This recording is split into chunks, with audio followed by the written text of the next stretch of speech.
Exatamente isso, Pedro, né? O ex-bombeiro, né, que foi alvo dessa operação exatamente depois da delação, né, já foi trazido aqui devidamente para Brasília. O ex-sargento do Corpo de Bombeiros, na verdade, Maxwell Simões, chegou aqui à capital federal para o presídio de segurança máxima depois de uma decisão, né, de uma orientação aí do Ministério Público, exatamente do Rio de Janeiro, depois dele ser alvo aí dessa delação premiada que apontou ele também, né, como um dos principais ali responsáveis, um dos principais suspeitos no envolvimento do caso da morte de Marielle e Anderson. Então, ele já está aqui em Brasília. Vale lembrar que ele foi preso nesta segunda-feira, nesta operação deflagrada, portanto, pela Polícia Federal.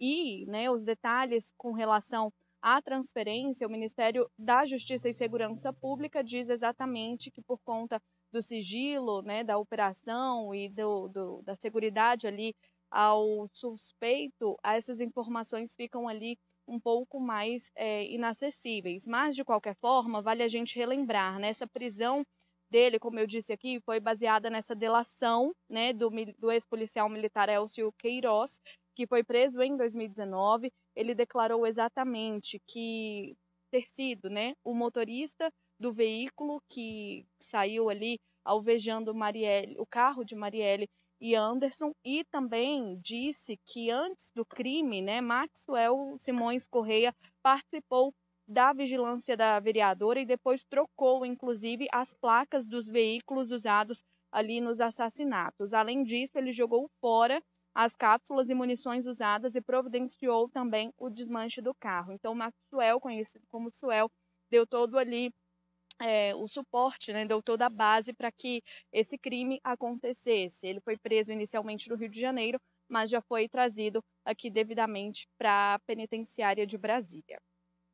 Muito bem, essas são as informações da Gabriela Veras. Tem muitas coisas aí para serem comentadas. Eu queria chamar a atenção aqui de quem está nos acompanhando para uma notícia, um fake news que surgiu ontem à tarde a respeito desse caso, né, envolvendo uma possibilidade que, para quem passou um dia pela faculdade de Direito, sabe que aquilo não poderia sequer ter sido cogitado, quanto mais ter sido apresentado, como foi durante a tarde de ontem, como uma notícia de que no acordo de delação premiada aí com esse acusado, o Ministério Público teria oferecido a possibilidade de não ir a júri popular pelo crime de homicídio, que absolutamente não existe no capítulo da delação premiada essa possibilidade. O Ministério Público e ninguém tem esse poder de tirar a competência constitucional do Tribunal do Júri para os crimes dolosos contra a vida, como é, por exemplo, o caso de homicídio, né? Sabe-se lá por quê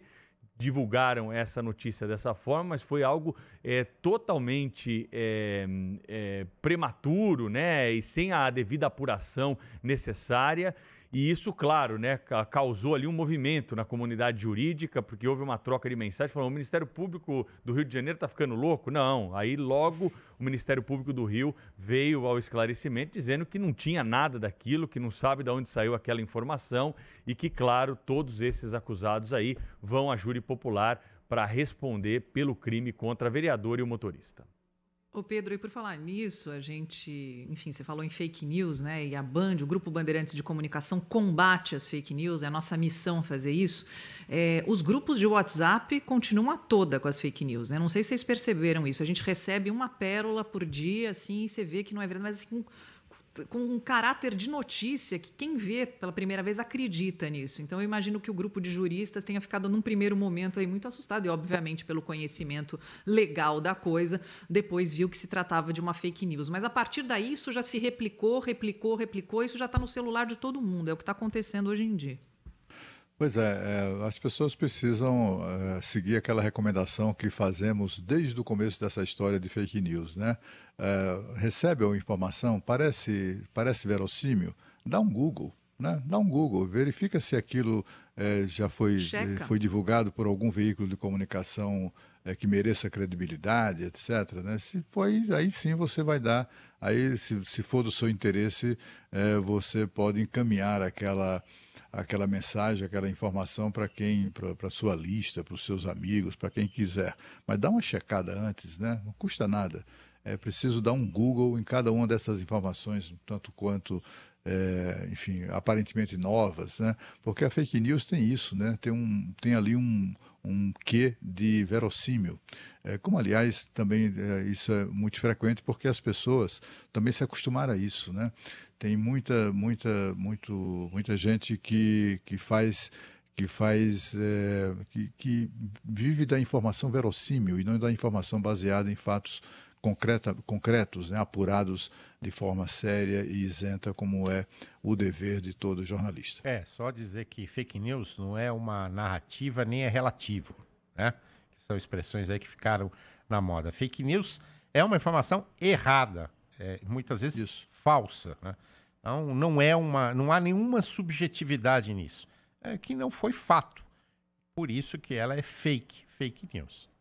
Esses dias eu recebi um vídeo que aparece um vídeo com aquelas letras em cima, assim, dizendo que era uma entrevista de um... Olha aí, ministro de Lula dizendo isso e tal.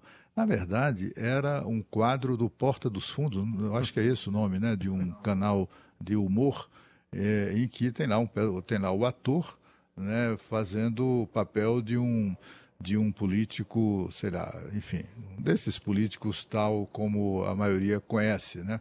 E falando coisas absurdas. E aquilo simplesmente foi colocado na rede, como se fosse fosse alguém do ministério e tal. As pessoas só começam a desconfiar que pode não ser, porque o governo é recente, as pessoas não... Quem é capaz de dizer de cabeça o nome de 1/3 dos ministros? Nem isso, né? Do atual governo. Aí aparece ali enfim, em algum momento, mas por fração de segundo, o rosto de quem está contracenando, que é um humorista muito mais conhecido. Mas aquilo ali estava sendo espalhado, continua sendo espalhado como se fosse uma informação concreta, né? É manipulação, esse tipo de coisa. E só para completar, esse assunto é instigante mesmo, por isso que o Grupo Bandeirantes promove essa campanha contra as fake news aqui, e isso diz respeito à qualidade do jornalismo que a gente pratica, a apuração cuidadosa que faz o jornalismo da Band, mas há um novo perigo, né, que é o do deepfake, que é a utilização de imagens e voz usando a inteligência artificial da própria pessoa, como se ela estivesse dando uma entrevista. Mais uma dificuldade aí, mais uma possibilidade de fake news. Na dúvida, dê um Google. É isso aí, Cláudio. E acompanha aqui o Jornal Gente da Rádio Bandeirantes, né? Que aqui a coisa com certeza. Aqui é bem chegada. Porque nesse caso aí da Marielle, viu, Cláudio? Com horas se alguém desse um Google aí, é para um site de notícia aí que tem uma letra e um número, né? Que é muito conhecido e que foi o site que publicou essa notícia aí, falando que o acusado da Marielle aí não ia a júri popular, né? Nesse caso aí, era uma notícia mesmo, mas era fake. Assim como tem a fake news baseada no verossímil, há também jornalismo por aí afora que faz isso, né? Porque se utiliza do verossímil para tentar chegar na frente, ou imaginar uma situação, é complicado.